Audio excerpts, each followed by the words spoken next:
Pensando nisso, a gente está falando muito da questão de patos e logos, né? Porque eu acho que existe uma retórica aí na mídia hoje, e não só na mídia, né? O jeito que principalmente o político brasileiro usa para conseguir convencer os outros, e essa é uma briga que a gente está perdendo já faz tempo, que é a briga da comunicação. Né? Do ponto de vista você pega os caras mais de esquerda, eles usam muito essa questão do pathos, da emoção, da paixão, para você conseguir persuadir, né? Mesmo que sofisticamente. Né? Tipo o Boulos e o Lula aí, velho. É pathos, né? E não o logos, né? Que é aquela questão racional, evidência. Só que isso tem um problema, isso não é apelativo. Não. Cara, como que a gente dosa isso? Por que eu tô perguntando isso? Porque você, o senhor... O senhor... vou te mandar essa caneca. O Denis exerce um papel de coordenação na Câmara Federal. Sim. Então é por isso que eu tô indo por esse lado. Até do ponto de vista utilitarista mesmo, né? Claro. Velho, é um erro imaginar. Tem gente que imagina isso, mas é um erro imaginar que as coisas da filosofia, esse conhecimento mais elaborado, que o conhecimento mais articulado, que na medida em que ele está mais próximo da verdade, ele não precisa de retórica. Ele pode abrir mão de um exercício de oratória. Não pode. Isso está desde... Vocês gostam de Platão, felizmente. Isso está desde um diálogo de Platão chamado Fedro, que ele diz assim, olha... Uma coisa é o discurso do arrebatamento, é o discurso do convencimento, o discurso sofístico, que abre mão da verdade e busca simplesmente convencer o outro.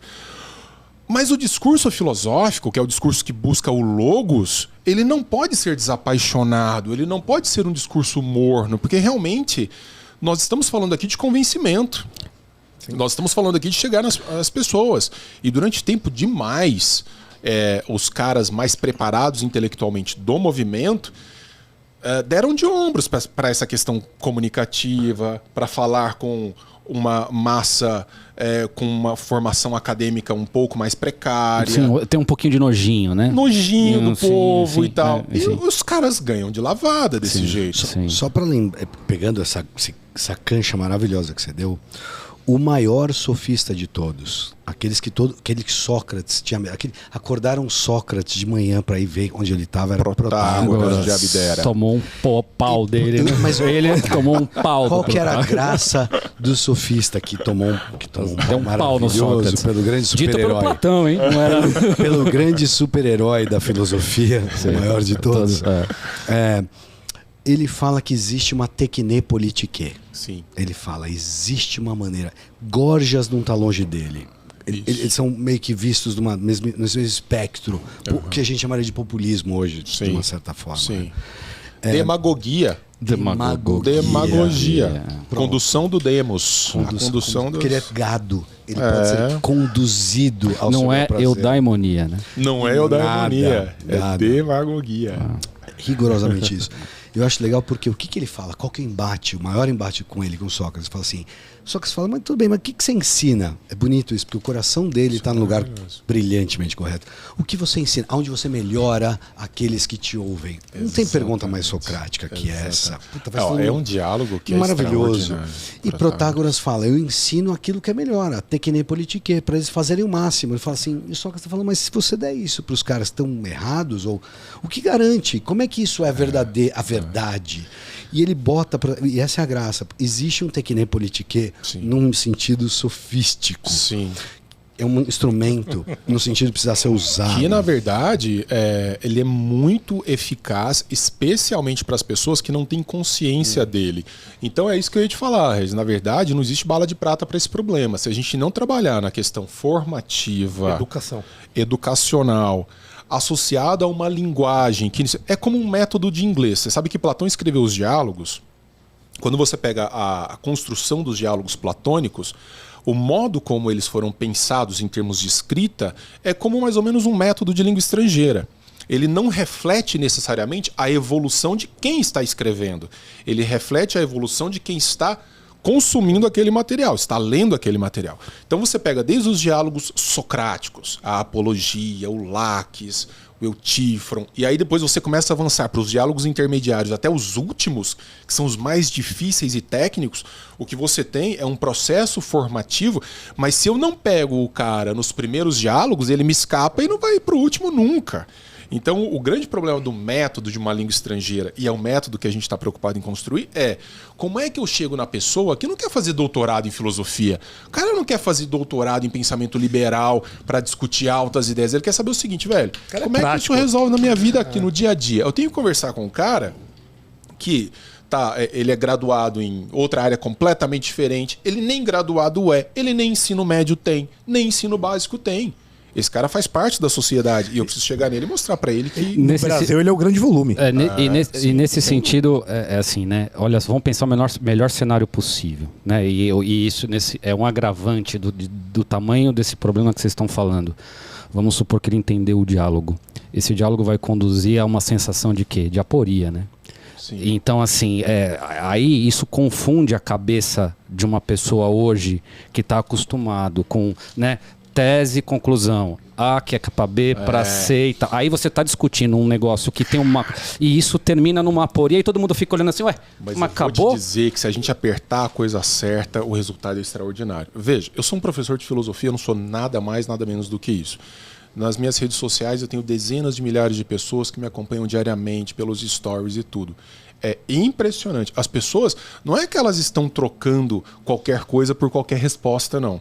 Se você apresenta o problema de maneira articulada e mostra a natureza do problema, por exemplo, eu sou um cara, eu sou agnóstico. Uhum. Eu nunca tive um raid, eu nunca tive um cara me atacando ou qualquer coisa que seja um sujeito que acredita, um ateu, sei lá o que for, posições diferenciadas. Se você fizer isso com um mínimo de respeito ao intelecto do outro, sem imaginar que você... Porque não é uma coisa grandiosa e o outro é um lixo que vai te seguir e você... Eu fico vendo alguns caras de internet, do jeito que eles tratam as pessoas, parece que tá falando com um menino que tá se babando com 2 anos de idade, é um negócio deprimente. Mas o Estado não quer isso? Mas eu achei engraçadíssimo. O Estado não quer isso? Claro, mas eu achei engraçadíssimo. Você me atentou agora pro fato que eu nunca percebi, comparando os gregos ao discurso moderno.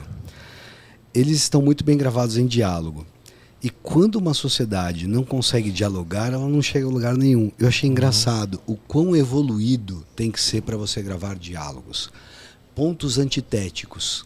Pontos completamente antitéticos. Pessoas discordando. E está gravado o diálogo de uma forma fluida, urbana, delicada, educada, até destilar o quê? A verdade. Nós não temos compromisso com o erro. O ideal do diálogo é que não há compromisso com o erro. Vai existir uma solução, porque nós estamos discutindo educadamente. Que momento que a gente vive hoje? Há zero debate educado. E acho que perdeu-se a noção da gradação de verdade, né? Porque assim, o seu discurso, né? Todo você está fazendo um discurso, você sai de um ponto, você quer levar por meio da palavra o cara até aquele outro ponto. Você pode melhorar o seu discurso no sentido que você expressa melhor um entendimento que você tem que você não consegue expressar ainda. Então, assim, parece que é tudo muito maniqueísta hoje em dia, né? Ou posições meio de torcida, galera. A ideia de polarização. As pessoas às vezes falam assim, pô, mas aqui no podcast de vocês não tem embate, vocês não batem... Né? Não. Assim, existe confrontação, né? Mas são confrontações de teses, sim, né? Então é uma dinâmica não é grita, não é tomada de posição, né? Cara, eu vou te falar, eu troco. O Platão tem um diálogo chamado O Político, que é um dos últimos diálogos, é um dos mais técnicos, já é um diálogo mais difícil. Ele diz assim: olha, o político ele pode desenvolver um certo modo de pensar e um certo modo de agir muito eficiente do ponto de vista da constituição da polis, sem conhecer os fundamentos, as ideias que estão conduzindo a sua ação. Deixa eu fazer uma metáfora aqui, que nem é uma metáfora minha, é uma metáfora kantiana. Seria mais ou menos assim. Cara, eu posso falar um português perfeito. Coloco os pronomes nos lugares corretos, conjugo os verbos de maneira ajustada, tudo certo. Mas se você me perguntar sobre sintática, sobre análise, eu não vou saber fazer. Sim. Então, às vezes, o político ele está falando um bom português, mas ele não conhece os fundamentos formais do que ele está fazendo. Já está maravilhoso, está maravilhoso. E é isso que você está falando, de gradação de verdade. Eu fiz um doutorado sobre um diálogo de Platão chamado Teeteto, que é um diálogo tardio, aporético. Termina numa inconclusão. Quando Platão já tinha desenvolvido todos os instrumentos para dar a resposta para a pergunta que ele tinha feito sobre o que é episteme e o que é conhecimento. Cara, por que ele termina numa aporia? Para dizer o seguinte, moçada, pesquisa bem feita muitas vezes vai chegar a não resposta. E se você entregar uma não resposta para o seu colega, você já está tirando dele um trabalho enorme.